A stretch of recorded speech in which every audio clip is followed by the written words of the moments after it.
Hello and welcome to this, the finals of Grand Prix Copenhagen. Just two players remaining vying for the title of Grand Prix champion here in Denmark. Mattia Rizzi, he's on Grixis Death Shadow, a variation on the Death Shadow decks that we've seen a great deal of this weekend, and one that has served him very, very well. He's up against Cristian Ortiz playing Living End, one of the two big, powerful graveyard-based aggro decks in the format. Any predictions from you, Simon Gertsen, in terms of what we might expect to see here? Well, regarding the gameplay, it's relatively straightforward. Mattia Rizzi does not have the luxury to really play a super aggressive game plan with his Grixis deck. He needs to somehow make sure that the living ends from Cristian Ortiz are not backbreaking, and that he's constantly putting pressure on his opponent, because Mattia Rizzi knows that in the long run, the cascade mechanic and the living ends will just take over the game. I mean, while Mattia Rizzi's Grixis deck does have access to some counter magic, game one, that counter magic is 2 copies of Stubborn Denial, so he doesn't have too many ways of stopping a living end from resolving. Does that mean that he's going to have to be more aggressively just throwing down things like Go-Mag Angler and trying to race? Oh, absolutely. If you can, you want to get a 4-power creature onto the battlefield anyway, to have that Stubborn Denial upgraded, but it's kind of his game plan anyway, right? That's the way you generate pressure. What I was saying is, it's not so easy for him to get down to 10 or 5 life to make his Death Shadow as scary as possible, because that's something that Cristian can just punish basically with a single living end. Well, he's working on his life total as best he can. This game kicking off with Mattia Rizzi on the play. He was the top in the Swiss, so that was always going to be his prerogative. Polluted Delta into a Watered Grave, immediately the life total 17. Let's see if it goes down any further with the likes of Thoughtseize or Street Wraith. Yeah. Being on the play throughout the top 8, certainly an advantage. Stubborn Denial there on top. I think that's a card that you want. It's not going to win you the game on its own, though, because of the redundancy of the Living End deck. Yeah, the Living End deck, functionally, while it's only got 3 copies of Living End in it, feels like it has a lot more because it can draw them with the Cascade mechanics. Serum Vision's there to play in order to improve Mattia Rizzi's hand. He's going to be looking to continue to make sure that that hand is sculpted to fight what Cristian Ortiz has got going on. Initially for Ortiz it's going to be all about cycling, getting threats in the graveyard so that when a Living End happens, it's pretty much lethal. Yeah, looking at these lists, not feeling too optimistic for Rizzi. I think, that with this Death Shadow, with Grixis Death Shadow, he's made a great call for the tournament. I think that he is more experienced to these competitive pressure situations. We know that he has been a mainstay at the European GP circuit, but this matchup is just not one you want to face. Even having access to blue, the Death Shadow matchup just doesn't match up that nicely against Living End. So Mattia Rizzi here seeing 2 Cascaders in addition to a couple of Cyclers and a land. Worth noting that nowhere within the lands of Cristian Ortiz, either in hand or in play, does he have access to red mana yet, which means that casting a Cascader at present looks a little tricky, but you know what? It's not going to take too long for Cristian Ortiz to draw into that red source. And in fact, just at the top of our screen there, we couldn't quite see it initially, there is a Simian Spirit Guide as well. So at some point, everything that Cristian Ortiz needs is in his hand. At some point, he does need some creatures in the graveyard, though, I guess. Rizzi is playing the game where he tries to prevent Cristian from resolving Living End, and he does that by taking the first Cascade spell out of Cristian's hand. Also, definitely the more powerful option. Violent Outburst is an instant, which, casting it during your opponent's turn is just much better when you get to wrath the board. I guess that there's also the thing of, until Mattia Rizzi commits a creature to the board, there are no targets for Demonic Dread. It does need to target a creature that can't block. Yeah, but I mean, Mattia's plan is not to never play a creature, because that will certainly not win him the game either.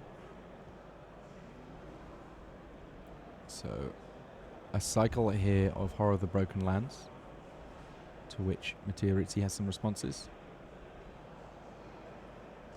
I think we're just shortcutting here a little bit to save time. Mattia Rizzi, a thorough shuffler. Horrible feeling to just think, you know what, I didn't shuffle enough. Thought Scour.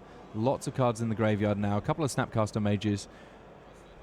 I'm guessing he wouldn't have minded drawing them, but you know what? Having that number of cards in the graveyard means that all future delves get that much better.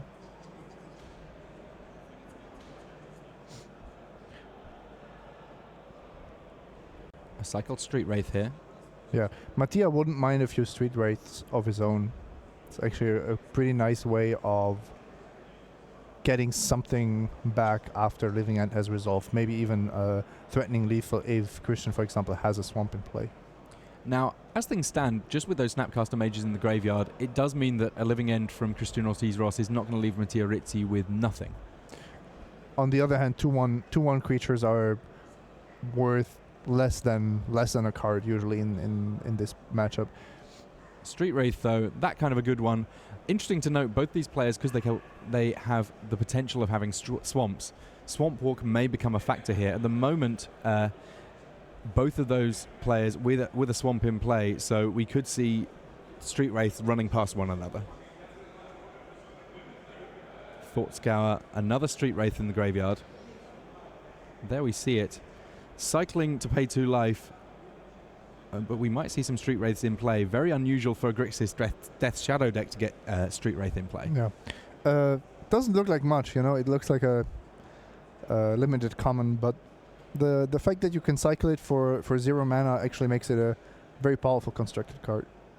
Yeah, I mean, there's been a lot of talk about how various Death Shadows decks, between Street Wraith and potentially Mishra's Bauble, get to run with simply fewer cards in their deck, but it's actually even better than that, because if you're looking at card types in the graveyard, or just having cards in the graveyard for Delve in the case of Grixis Death Shadow, it's extra value on top of thinning out your deck. So, a cast Simian Spirit Guide, what does that tell us? it's not the most powerful card for Cristian. It does have to mean that there are not many cyclers left in his hand. Because why would you not just continue cycling? Playing a 3-mana 2/2 is really not that interesting. Oh, wow. A Fatal Push from Mattia Rizzi on that. Maybe he's concerned that he doesn't want there to be a target for a Demonic Dread just yet. As you can see, he's playing this just super controlling. Inquisition of Kozilek taking down another copy of Violent Outburst. Just Demonic Dread left in hand for Cristian Ortiz in terms of Cascaders. Terminate is almost a dead draw, because once the Living End resolves, it is quite difficult. What I would like to see, of course, is the Snapcasters coming back and Rizzi somehow having mana open to immediately flash something back for value. Maybe Terminates, maybe Fatal Pushes with Revolt. Although the creatures of Living End are quite expensive. Yeah, I guess that might have been part of the reason to use Fatal Push where Mattia Rizzi did. Not so many targets for it, even once you've activated a fetch land to gain Revolt. Yeah, let's see where this is going. I kind of like Rizzi's position, even though it's, you know, it can all change with a single resolved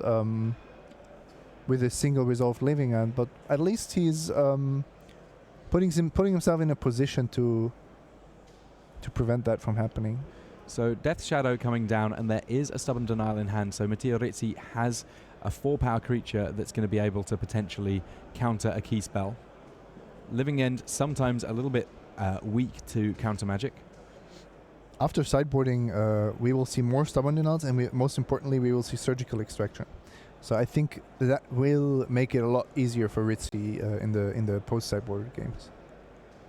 With the plan of, for example, countering one Living End, or discarding it even, and then just exiling all of them. Yeah, lots of interesting play in the sideboards. I'm kind of intrigued to see whether or not Cristian Ortiz ends up bringing in Leyline of the Void. Against some Death Shadow decks, being able to hit their graveyard can be very potent indeed. Yeah, more powerful actually against the versions with Traverse and Tarmogoyf, but I think also against Grixis Shadow it's a card you're not unhappy to draw. So there is the Living End. Mattia Rizzi just checking through what has been cascaded, basically trying to get a feel for if there are key cards that are still remaining to be drawn by Cristian Ortiz Ross. No, you can see exactly what he's doing. He's counting the cascade cards.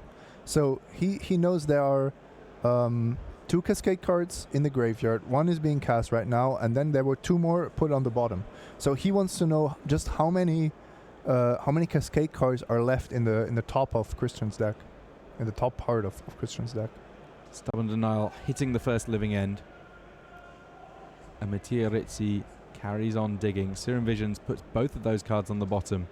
A relatively small subset of cards that he really wants to find here.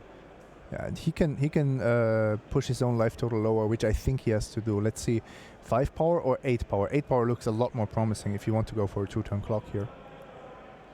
And the other alternative you have is find Snapcaster Mage. Yeah, he's playing the full 4, so that would be great to flashback Stubborn Denial. 2 Snapcaster Mages already in the graveyard. Any copies of Kolaghan's Command to maybe get them back? 2 Kolaghan's Command, but does he have the mana? I don't think right now. So that would be... He would be 6 in total, wouldn't it? Yeah, also, I mean, Kolaghan's Command, if Cristian doesn't living at next turn, Kolaghan's Command I think is just lethal. So we will see. Well, this draw is really important. Or rather, this sequence of draws. Oh, wow. I think that was off the top. Demonic Dread. Exactly 1 target. Dig, dig, dig. Find yourself a living end.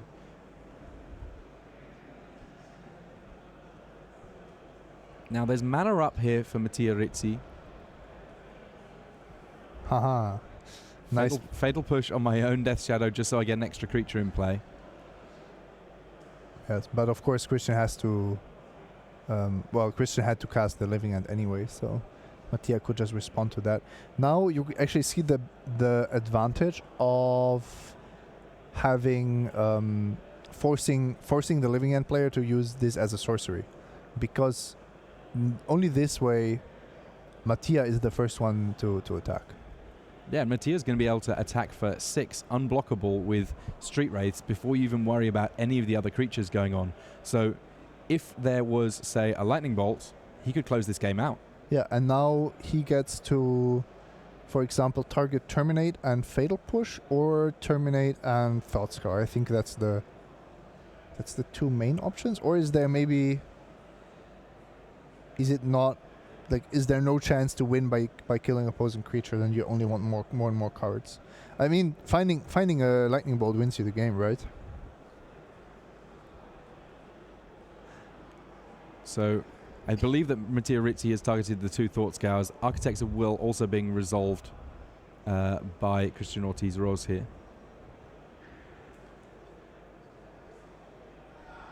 Thought Scour number 1. Draws a land there for Mattia Rizzi. Thought Scour number 2. Snapcaster Mage, but no bolt in the graveyard if I'm not mistaken. Oh wow, this is going to be super close. But I think if he has... Does he have enough blockers to survive? 6 attackers for Cristian Ortiz Ross. He cannot block the Street Wraith, so he'd basically be blocking everything else. Yeah, or he needs to hold back with his own Street Wraiths. Just to have 1 more draw step for that just have 1 more draw step for that Lightning Bolt, because there are enough creatures which don't kill the Street Wraith if he blocks. So this is him basically figuring out, for all of our benefits, how he may block. There you can see a single Terminate will not do it. He actually drew a Street Wraith, which is really awkward. I mean, he can cast it. Yes, but that's worse than just casting a Terminate, isn't it? Or actually, it could be the card that wins him the game, because if he doesn't find the Lightning Bolt, that's the card that will block for him. I just think it's better to be more mana efficient. So by playing Terminate... I mean, there's another Snapcaster Mage, so he has another blocker to work with. Yeah, and that will also flashback a removal spell. That's what I mean. This has been a super interesting game. Yeah, and very well played by Mattia thus far. See if he gets rewarded. Yeah, Mattia Rizzi has very much been the proactive one trying to make things happen here. Cristian Ortiz-Ross has basically been enacting the normal living end game plan. Yeah. I mean, but that's clear. Cristian has to play his game. He needs to fire off a big living end, especially in game one. There is not much he can play around. And it's actually funny how Mattia is lining up all these blocks and these, let's say, possibilities for his opponent. But of course, Mattia knows and has to also calculate the fact that he has this Snapcaster Mage, right? So there's actually more to it. Yeah, we could see removal spell, block, removal spell on top of everything that's going on the board. Yeah, and that could actually be Terminate, then a fetch which brings Mattia down to 4, which is not a problem because the Street Wraith only deals 3. And then you have a Fatal Push in the graveyard to flashback with Snapcaster Mage. There is a danger to that line where you sacrifice the Flooded Strand, which is the fact that a Violent Outburst might kill you. However, depending on the exact sequencing, there's still Stubborn Denial in the graveyard. Yeah, exactly. But then you have to, it's kind of tricky if you can keep all of these options open. I think this is actually good for Rizzi. This Demonic Dread gives him a lot of information about what his opponent is still capable of, and if he will basically see that Cristian will decline the living end.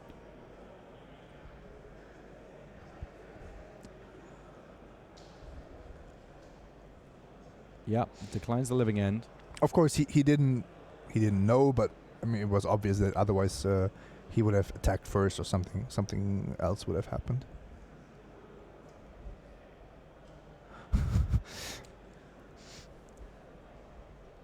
Rizzi maybe showing a bit too much weakness here. It's like, okay, yeah, so I have 3 blockers left. Looks good.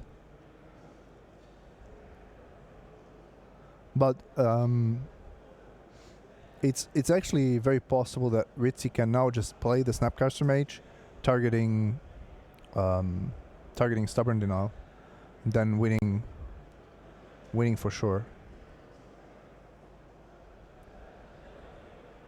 And that's what he goes for. I would like to block with my Death Shadow, says Mattia Rizzi. He's threatening 6 unblockable damage from Street Wraiths.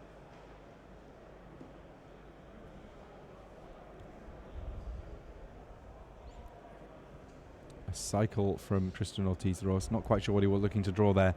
Doesn't find anything that's going to help. Mattia Rizzi picking up game 1. Big win there. Cristian Ortiz-Ross is going to be going to the sideboard. He's going to have to win 2 on the bounce if he's going to win GP Copenhagen.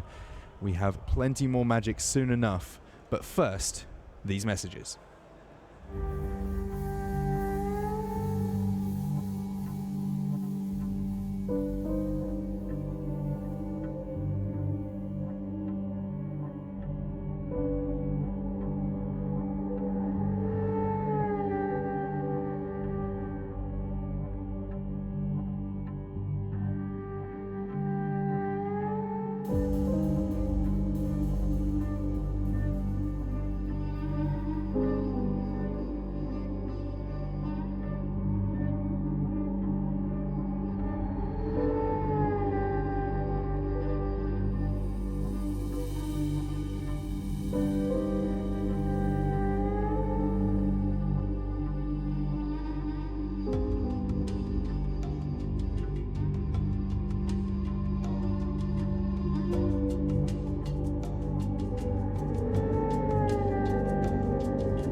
Hello and welcome back to this, the finals of GP Copenhagen. Tim Willoughby here with Simon Gertzen. Mattia Rizzi is already one game up, just looking to find a single extra win with his Grixis Death Shadows deck in this modern format against Cristian Ortiz on Living End. These players now going to their sideboards, trying to figure out how to adjust their game plan for the subsequent game or games in order to decide a champion here. We have Cristian Ortiz who's on the back foot. He's got to win 2 on the bounce. Are there any cards in his sideboard that are going to help him do so, Simon? Not many, but I think there are some, yes. Because decklists are known, he can expect the full 4 Stubborn Denials to be present after sideboarding, which does make Ricochet Trap a lot more attractive. He has 3 of those. And then a card that I'm looking at are the 4 Leyline of the Void. I'm not sure if he's willing to, pay the price of having those in your deck, but I think that would be a trump card that Rizzi will have troubles to beat, because he cannot play this long control game against the Black Leyline. So that's Cristian Ortiz side of things. In terms of what Mattia Rizzi's got going on, has he got much to change? He can take out some of the spot removal, which is not so efficient. Lightning Bolts, Colagans Commands, Fatal Pushes are all not great.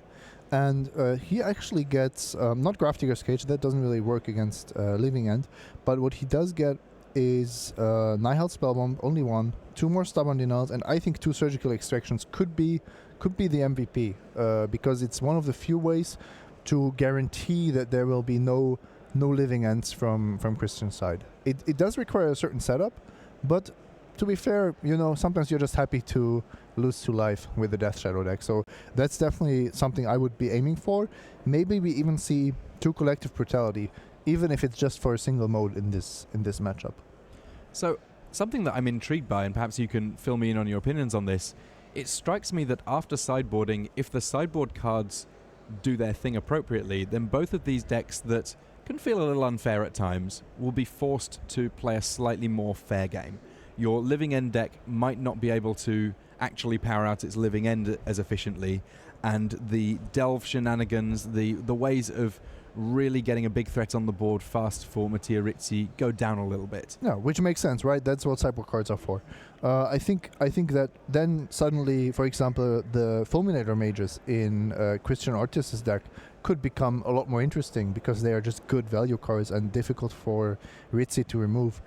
He does not rely on, let's say, cards like Beast Within so much. That's more for the decks that bring in troublesome permanents against him.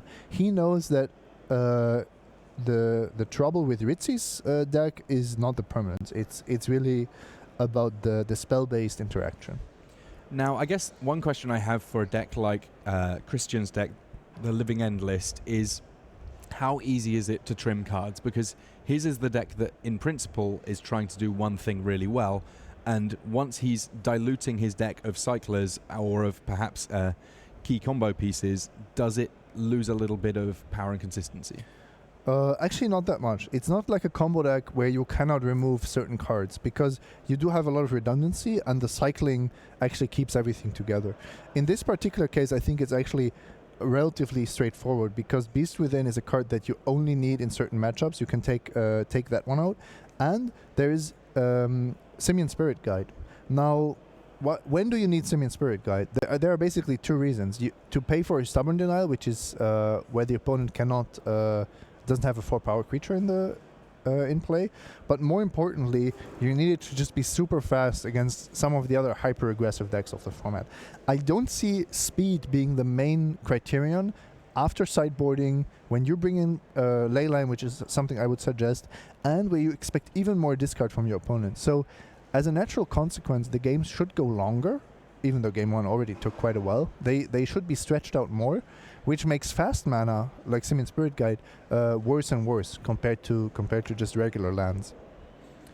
Lovely stuff. Well, we'll see how much of this ends up playing out. Still, of course, the potential for one of these players to get the jump on the other one. But all things being equal, have you got a favourite in this matchup post-sideboard? I think it's Rizzi, but the Black Leyline is huge. Well, it looks like there is a Black Leyline in Cristian Ortiz's starting hand, so he is going to get to put that into play.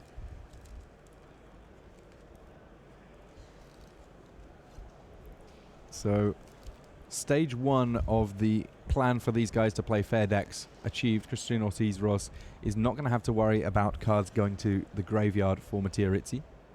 Yeah, and now just imagine Cristian playing with Leyline, Mattia Rizzi firing off a discard spell on Living End, of all things, and casting Surgical Extraction on it.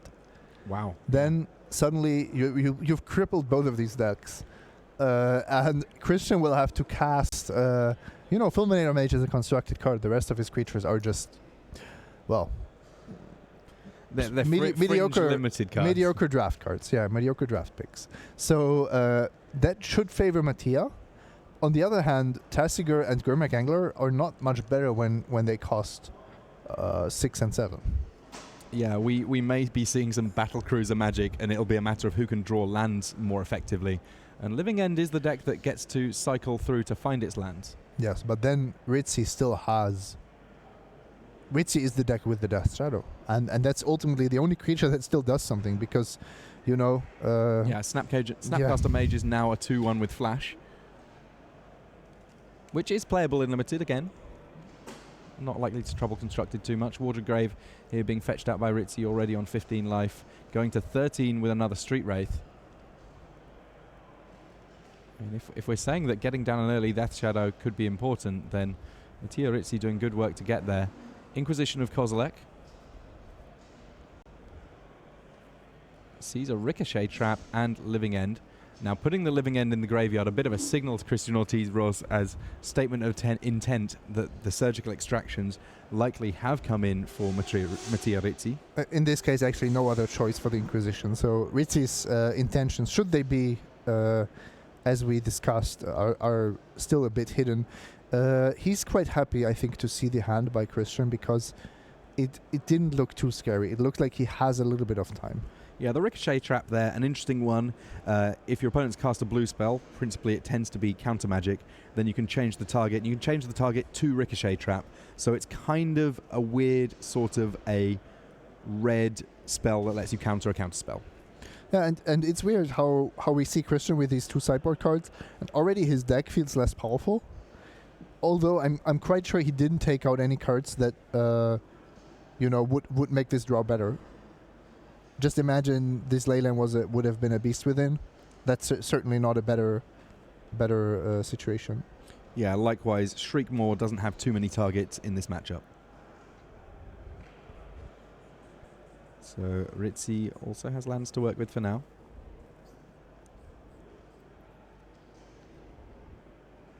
Using his Flooded Strand here, just making sure that he picks out the appropriate land to fetch. He also has 2 Street Wraith, but they are unfortunately in the exile zone. If they were in the graveyard, then he would actually be in a much better spot.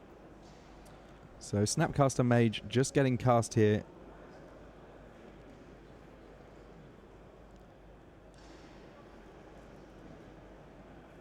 I think Rizzi was just saying, you showed me your hand a second ago. Can I just double check what it was again? I think it's these, and Cristian just says, yeah, you got it. Snapcaster beats. You got to do what you got to do.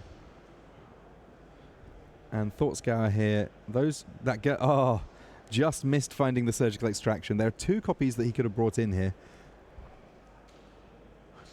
The best part about it is you can wait until Cristian casts a Cascade spell, and then you just snatch it out of him, out of the deck. I like that a lot. I look forward to at some point doing that in this modern format. Surgical Extraction, a bit of a favorite of mine, actually. Well, it's not pretty, but Snapcaster Mage Beatdown is currently the plan for Mattia Rizzi.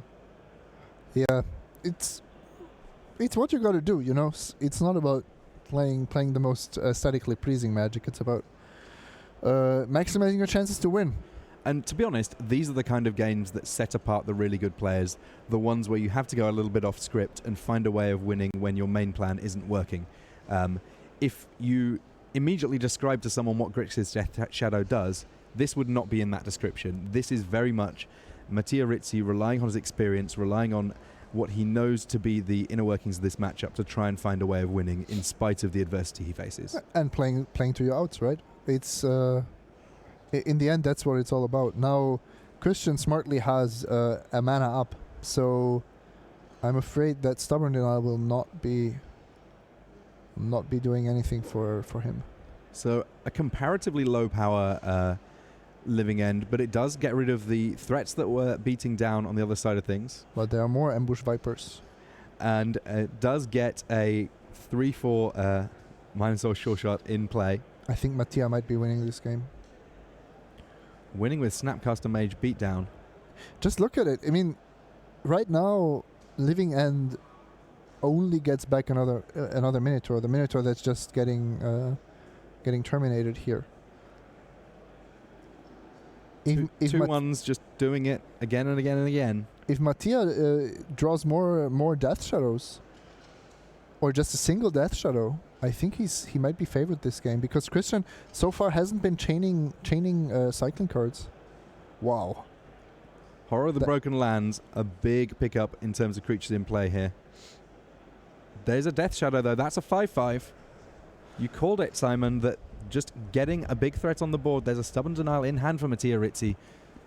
I guess at least the Horror of the Broken Lands can threaten to trade even with that big Death Shadow with a cycle to pump its power. Yeah, and do you respect that? Do you just not attack?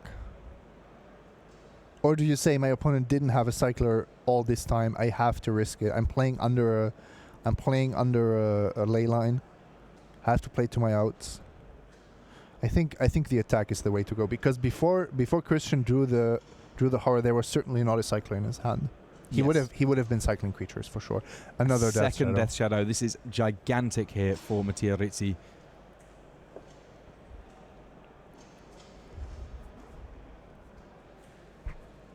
If Ortiz Rose attacks, there are plenty of blockers available to Mattia Rizzi, and the same cannot be said in reverse. Now, I think that it's just safer to throw a Snapcaster Mage in here in case there was the cycle, end it all. And there is the...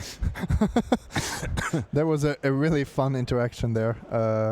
Cristian showing the Demonic Dread, Mattia Rizzi showing the Stubborn Denial, to basically say, look, I got it, and then Cristian reminding him of the Ricochet trap in his hand. Yeah, we had a lot of virtual spells played there, but not very many actual spells played. Interesting. Actually, Cristian has these cards still in his deck that I fully expected to go out. Is this the third Living End being played here? Because that's the other thing. At some point, you just run out of Living Ends. Yep. But like we discussed, Mattia didn't draw anything to exile the Living End. So did this exchange happen with the... Once the Living End actually got onto the stack, the exchange did happen. Okay. The players both knew what was going on, so... So we are back to Fair Magic. It now works out that I don't believe there are any more Living Ends that the Living End deck can cast. So it's going to be casting creatures and attacking. Meanwhile, Mattia Rizzi is also on the casting creatures and attacking plan, and it's largely Snapcaster Mage. The difference is the number of removal spells Mattia Rizzi has to work with. Does Rizzi still have his lightning bolts? Oh, there's a creature from Cristian. So, he's cycling? He cannot cast it. He doesn't have any blue mana. He finds a creature he can cast, though, in Simian Spirit Guide. That might make the difference. If Rizzi finds a lightning bolt here, the Simian Spirit Guide is the difference maker. Collective Brutality. Well, in a tight race, that wins the game.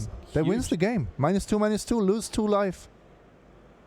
We can see there's some wild gesticulation from Mattia Rizzi. He kills Simian Spirit Guide. He drains Cristian Ortiz Ross for 2. He attacks for 2 with his Snapcaster Mage, and that was quite a game of Magic. Look at Mattia Rizzi, just absolutely